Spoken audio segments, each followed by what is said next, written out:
Selamat malam pemirsa, bersama saya Adi Darmajati dalam program acara Ngopre, ngobrolin perkara kebudayaan atau kebekasian. Telah hadir malam ini di samping saya ada pelaku budaya atau pegiat budaya, Raden Farid Natawiraguna. Kita kenalan dulu ya Raden Farid, oke? Ini guys. Halo, selamat malam buat semua pemirsa, teman-teman rekan se-Kabupaten Bekasi khususnya, dan teman-teman se-Nusantara. Ketemu lagi dengan saya, Farid, penggiat budaya Kabupaten Bekasi. Pak Raden, atau Pak Farid? Kang Farid ya, Kang Farid, biar lebih akrab kita. Oke, Bray. Kang Farid, ini saya mau tanya nih tentang kebudayaan yang ada di Nusantara, khususnya di Bekasi. Apa sih yang akan tahu tuh tentang hal tersebut itu, Kang? Ya. Kebudayaan atau bahasa Indung yang sering kita dengar dan bahkan mungkin ada beberapa rekan-rekan banyak yang belum tahu bahwa budaya, kalau kita ngambil dasar dari bahasa Indung kita, itu adalah nirmala. Dan nirmala ini mempunyai satu arti kesatuan untuk menuju kebahagiaan. Begitu, Pak. Kebahagiaan seperti apa nih? Kebahagiaan yang mungkin kita akan capai adalah kebahagiaan kalau menurut versi agama adalah kebahagiaan dunia dan akhirat. Tetapi kalau kita bicara dari sudut pandang budaya, kebahagiaan ini adalah sesuatu menjadi satu ketenangan batin yang tentunya keterangan ini menjadi barometer kita sebagai manusia yang lahir dan besar di Nusantara dengan segala pernik-pernik dan kasanah budaya. Tentunya yang kita akan bahas adalah kebudayaan tentang Bekasi dengan kebekasiannya. Kang, punten Kang. Ya. Perihal kebudayaan tentang Bekasi dan kebekasiannya itu yang seperti apa sih, Kang? Nah, tentunya kalau kita bicara Bekasi dengan kebekasiannya, kita mengingat satu falsafah atau jangan dari orang tua kita.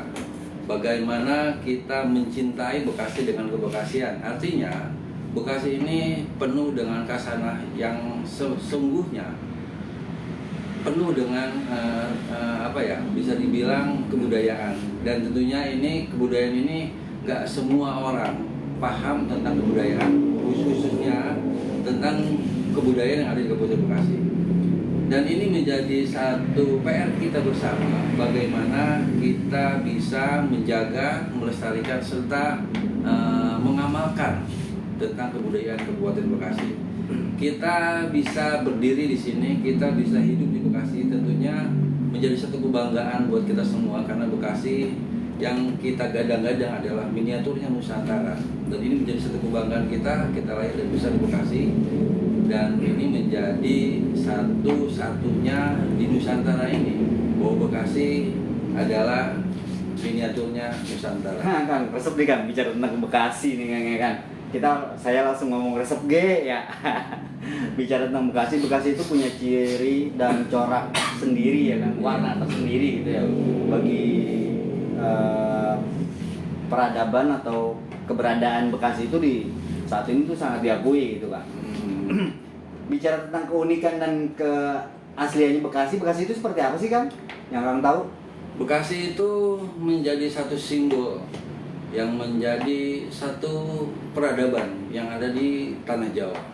Karena Bekasi ini punya sesanti, dan sesantinya ini menjadi salah satu. Terus Kang, saya potong Kang. Sesanti, mungkin masyarakat juga banyak yang kurang tahu ya.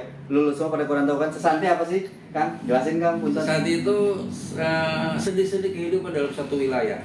Jadi kalau orang bilang sekarang, sesanti itu adalah simbol atau slogan, atau mungkin dibilang secara pemerintahan itu lambang yang tertera atau tercantum atau termaktub dalam satu lambang kabupaten yang sering kita lihat itu Swatantra Wibawa Mukti.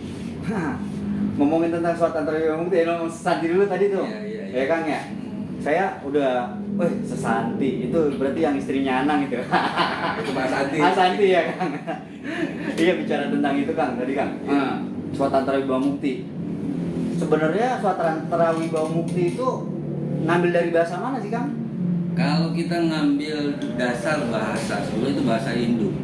Mungkin kalau orang sekarang itu sering menyebutkan bahwa Sesanti Swatantra Wibawamukti itu dari bahasa Sanskerta. Tapi kalau kita bicara bahasa Sanskerta, kita lebih condong atau dominan Kalau lagi baik kalau begitu sama India ya. Berarti kalau kita ngambil dasar bahwa Sesanti itu adalah bahasa Hindu, kalau kita ngambil sastranya atau sastra Jenderal Hayundingrat, dan tentunya ini bahasa Hindu kita, bahasa asli Nusantara. Tentunya Sesanti ini bukan bahasa ecek-ecek atau bahasa kaleng-kaleng. Ini bahasa satu makna yang sangat luar biasa yang memang diciptakan atau dibuat oleh mahakarya leluhur kita sebagai bangsa Nusantara.